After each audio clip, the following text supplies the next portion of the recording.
ஆன்மீக நண்பர்கள் அனைவருக்கும் அன்பு கலந்த வணக்கங்கள். இன்றைக்கு நாங்கள் ஆன்மீகம் சம்பந்தமான பதிவில் ஆரோக்கியமும் ஆனந்தமும் தரும் நெமிலிச்சேரி அகத்தீஸ்வரரை பற்றி பார்க்கலாமா வாங்க. சென்னைக்கு அருகில் உள்ள ஒரு வரலாற்று சிறப்புமிக்க திருத்தலம் தான் நெமிலிச்சேரி அருள்மிகு அகத்தீஸ்வரர் திருக்கோயில். சோழர்களால் கட்டப்பட்ட பழமையான இந்த ஆலயத்தில் எண்ணற்ற அதிசயங்களும் ஆன்மீக ரகசியங்களும் ஒளிந்துள்ளது. அவற்றில் மிக முக்கியமான ஒரு ஆன்மீக தகவலை தான் நாம் இன்றைக்கு பார்க்க போகிறோம். வாழ்க்கையில் பார்த்திங்கன்னா ஏகபோக மகிழ்ச்சி தரக்கூடிய போகலிங்க வடிவம் இங்குள்ள ஈசன் போகலிங்க வடிவில் காட்சி தருவதால் தான் அவரை வணங்குபவர்களின் வாழ்க்கையிலேயும் ஏகபோக மகிழ்ச்சிகள் உண்டாகும் என்பது நம்பிக்கையா. பொதுவாக சிவாலயங்களில் லிங்க வடிவங்கள் பல வகையாக அமைந்திருக்கும்.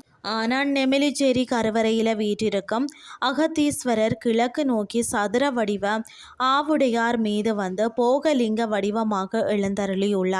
நமது வாழ்க்கையில் பார்த்திங்கன்னா லௌகீக இன்பங்கள், மன அமைதி, குடும்ப ஒற்றுமை மற்றது சகல சௌபாக்கியங்களும் குறைவில்லாமல் கிடைக்க செய்யும் ஆற்றல் இந்த போகலிங்க வழிபாட்டிற்கு உண்டா. வறுமையும் மனக்கவலையும் நீங்கி வாழ்க்கையில் ஏகபோக மகிழ்ச்சி அடைய நினைக்கிறவங்க அவசியம் தரிசிக்க வேண்டிய தலம்தான் இது. நெமிலிச்சேரி பெயர் காரணம் என்னன்னு சொல்லி பார்த்தீங்கன்னா, தெலுங்குல நெமிலி என்றால் மயில், செருவு என்றால் கூட்டம், அதுதான் பொருள்.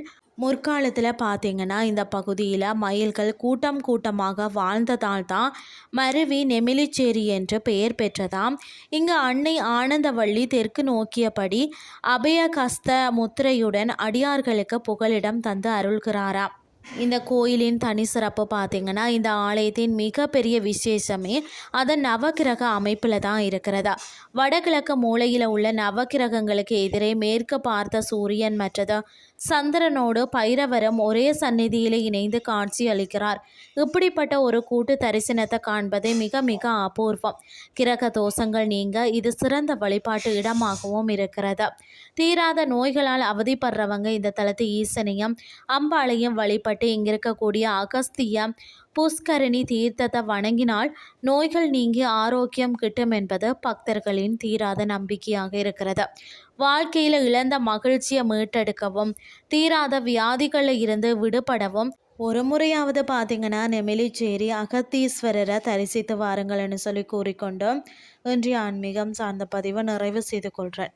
இதே மாதிரி மற்றொரு ஆன்மீகம் சார்ந்த பதிவோடு உங்களை சந்திக்கிறேன். நன்றி.